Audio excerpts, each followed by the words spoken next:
Les contrats aidés, je pense, on les a fortement réduits, et c'est assumé, mais on a développé d'autres systèmes. Ce qui est vrai, c'est que le système alternatif, en particulier sur le projet justement emploi compétences, fameux PEC, a été plus long à monter en place. Ça s'est accompagné aussi d'une généralisation de la garantie jeune.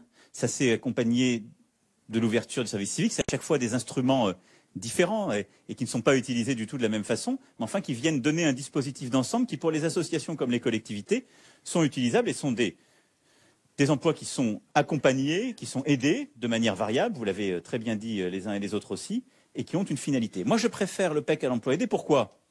Parce que, un, il est plus stable, c'est au moins 3 ans. 2, il y a une démarche de qualification du jeune ou du moins jeune. Et 3, il a vocation à déboucher sur quelque chose et pas à être renouvelé tous les ans. Donc là-dessus, moi j'assume cette transition.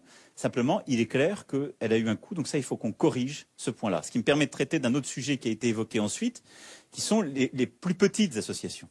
Et donc, la bonne manière, à mon avis, c'est de continuer à développer fortement le PEC qui n'est pas assez utilisé parce qu'il n'est pas assez connu, d'en faire la promotion, de l'utiliser, de le développer, de l'améliorer, de continuer à développer la garantie jeune qui a été généralisée et le service civique, et à côté de ça, d'avoir un vrai plan pour les petites associations d'accompagnement de ces dernières. Vous avez ouvert une piste, moi je suis prêt à ce qu'on la regarde, celle des emplois francs associatifs.